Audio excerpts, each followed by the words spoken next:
So it's been a little while since I've posted a video and I wanted to talk about why. So welcome to Between Chapters. My name is Eric and I'm an aspiring author who is finished with draft 1 and is deep in the edits with an editor for draft 2. That is in part why I haven't been posting. The other very small part is because I haven't been hitting books that I've enjoyed reading and I've DNF'd a little bit. So I wanted to get a full book in before I did a review of anything. But just to let you know, I'm reading Scythe. I think that's how you say it, the first book in the Arc of the Scythe series, and I am enjoying it.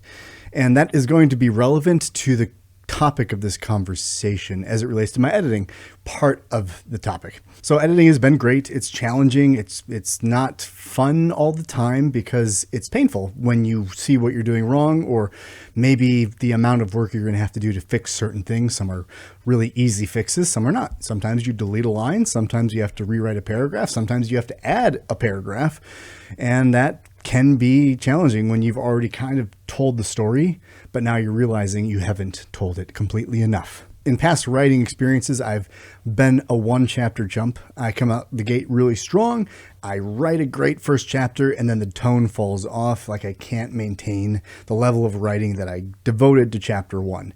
And that's been a barrier I've finally crossed. Doesn't mean I'm perfect throughout the whole book yet, but I've gotten into chapter 8 now with the editor. Not chapter 8, I'm sorry, chapter 6, and it's been going smooth. Like the one chapter chump thing is a myth. It's no more. I've defeated it. So that's a really good thing.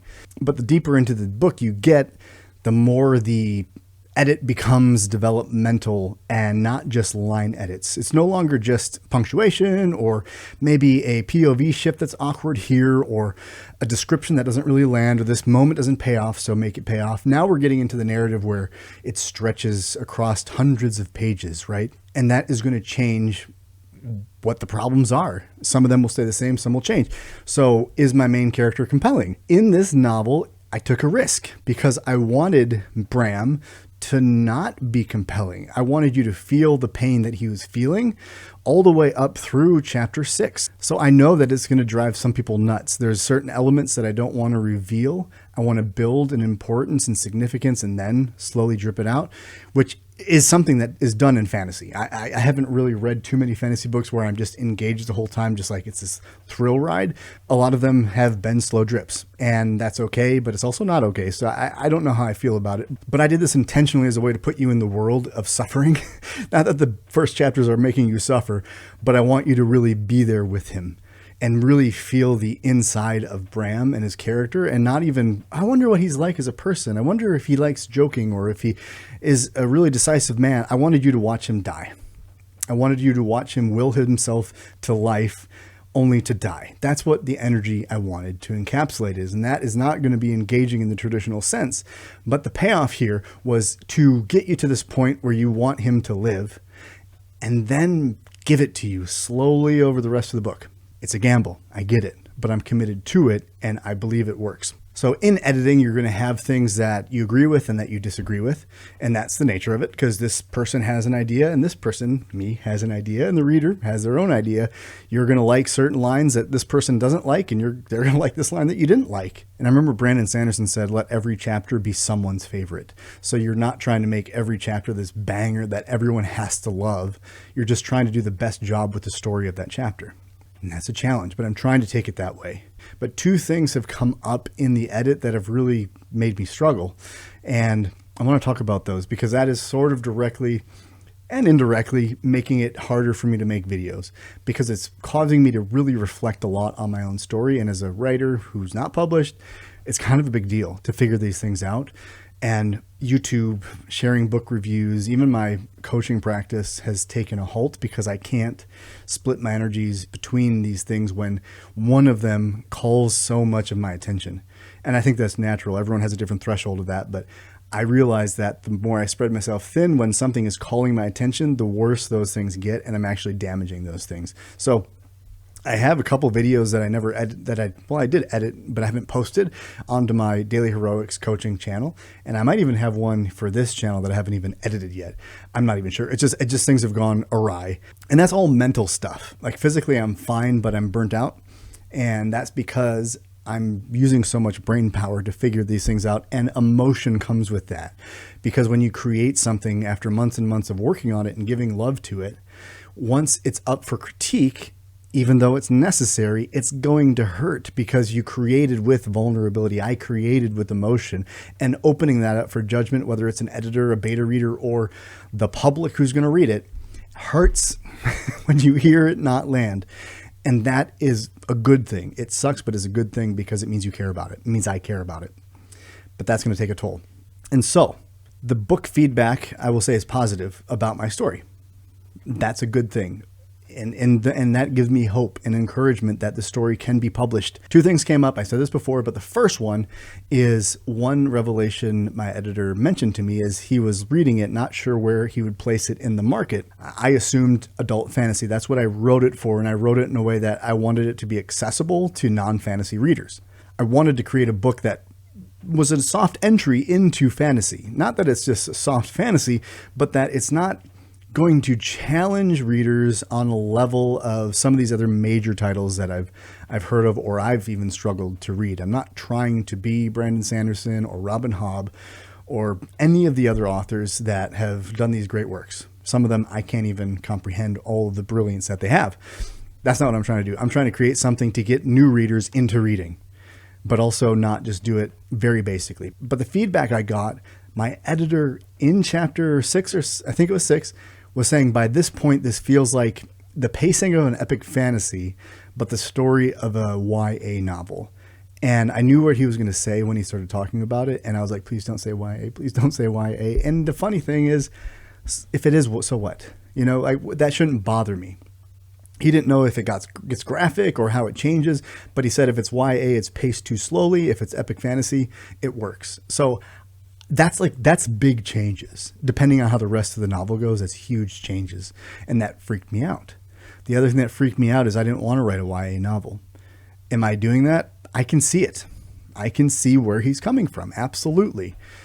And the funny thing about that is the book I'm currently reading is Scythe, which is a young adult novel. And it has been a wonderful read up to page 120 I'm at right now. And that was in 2 days. I'm cruising through this book and having a blast, just like I had a blast with DCC or Tress of the Emerald Sea, CC and C, alliteration. So what does that mean?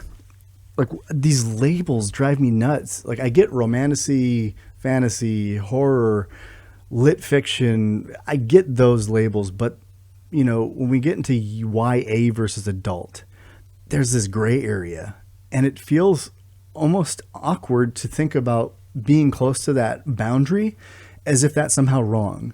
That if you're an adult, you can't read YA, and if you're YA, you can't read adult. It's just not true. You read what you like, and your book falls where it is, but it's important for marketing, and that's where I have an allergy. I'm not good at marketing. I'm not good at sales. I'm not even good at asking people for feedback because I don't want to bother them with my work. It's something I've dealt with my whole life, but I'm pushing through it, as you have to. It just sucks every single time I do it. Even if I pay someone to read my book, I still feel like, oh man, I'm making you devote these hours to reading and correcting my mistakes. That's the deal. That shouldn't make me feel bad, but it does because I don't want to be a bother to people. And even when you feel that way, you have to bother people. But you're not really bothering people. You're just doing what everyone else does and what's needed to be done. And in my own coaching practice, that's heroic action because you're facing discomfort and leaning in anyway. So is it a YA novel? I have no idea. I really don't even know what distinguishes it because the Scythe book is not adult, but it's dealing with murder and how to kill people and teaching children to kill. So, I mean, that doesn't seem YA, but the deaths aren't graphic. And so I guess I get it. And is it because they're teenagers? In my book, Bram is supposed to be about 20 years old. So he's not a teenager, but he's not a man per se. He's not fully grown. I was somewhere between 20 and 25 is where I placed him. But I also didn't know how to age people in this world where there's no real seasons. It's just, you have to track the days. And I don't know if they're doing that really. Most people don't. They're just living a nomadic life. And it's like young ones, young adults, and elders, based on appearance is pretty much the only way they do it. So I don't know where it falls.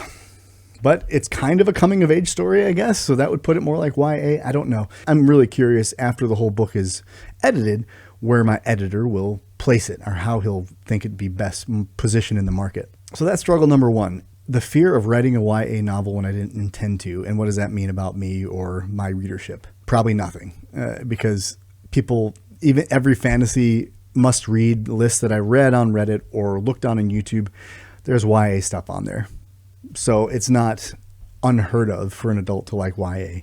It might make more sense because I'm trying to write it accessibly for new readers that they would be able to read something like that. Now, it's not middle grade, but YA to adult fantasy is this really weird gray area. And I'm sure there's some really clear YA novels.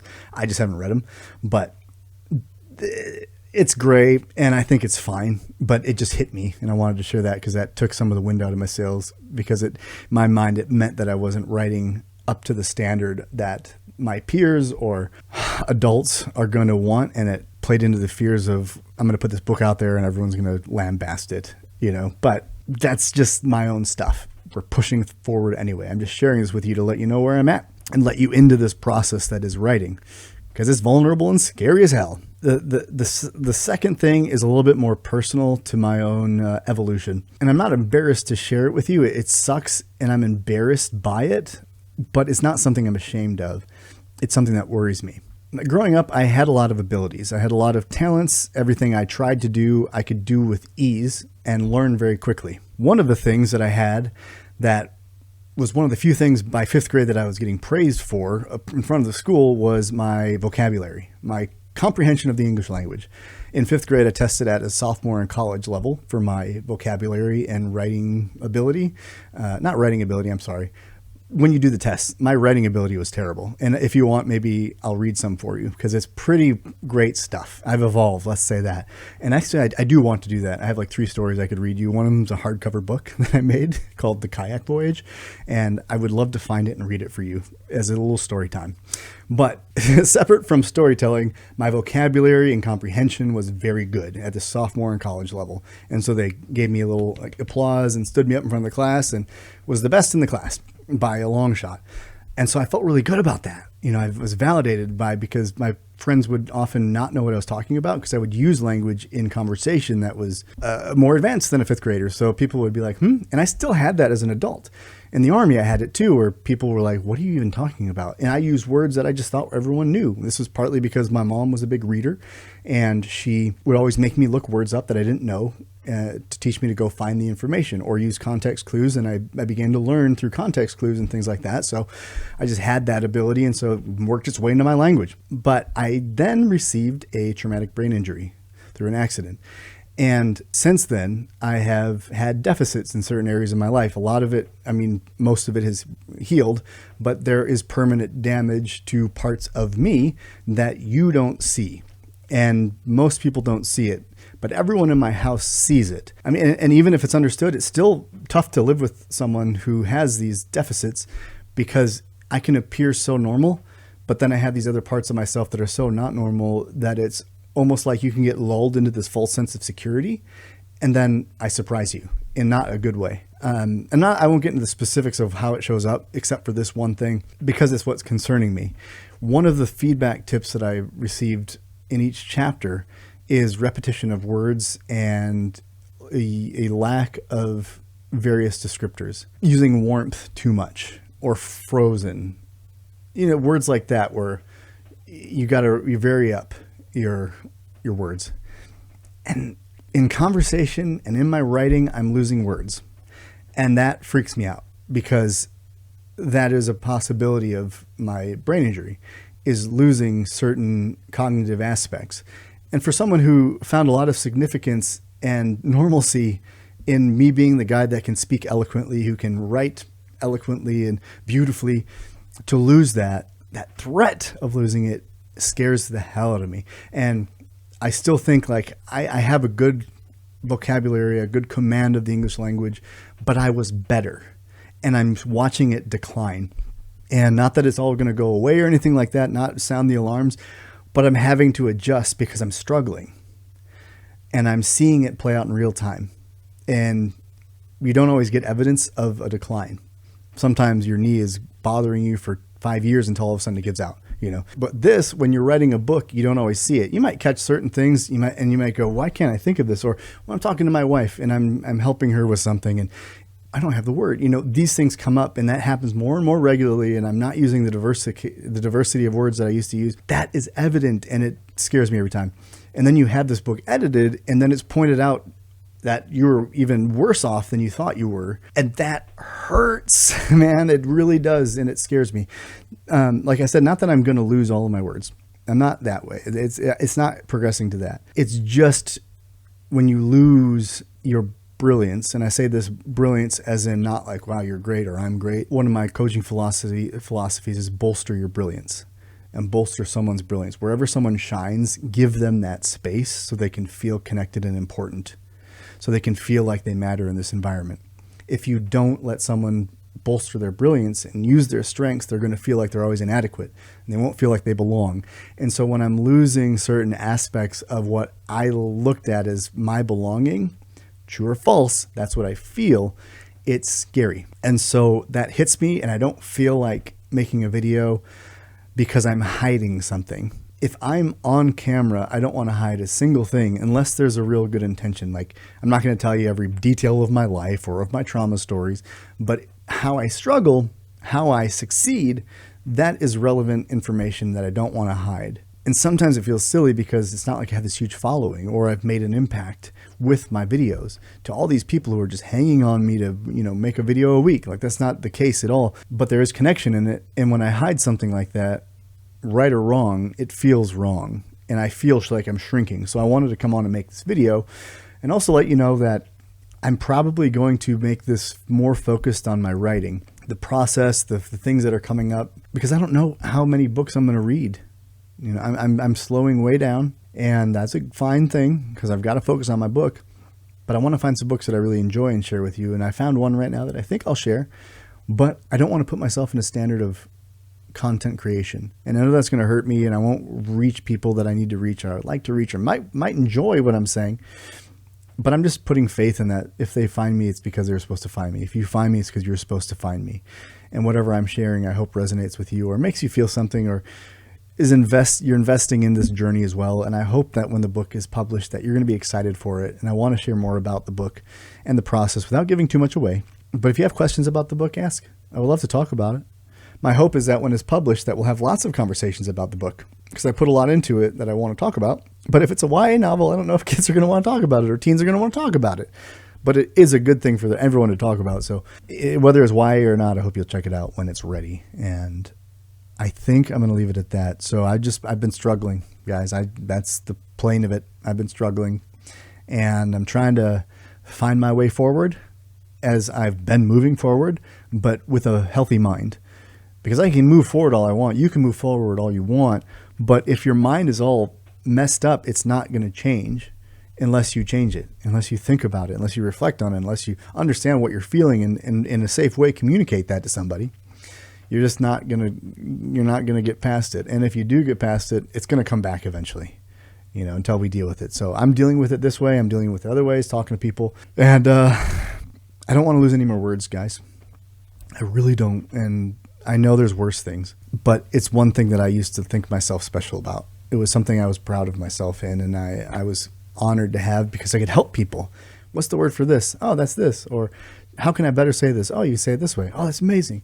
And now I'm the one that needs all that help.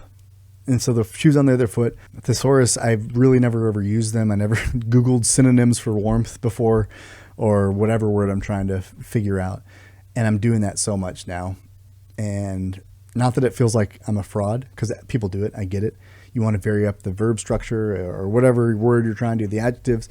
So it's not the same thing over and over, but it's just hitting it a different way. And that's challenging for me. So I wanted to share that challenge with you. Going forward, I should have the first 11 chapters edited in the next few weeks, and then we'll see where we're at to go forward to the next chunk of 11.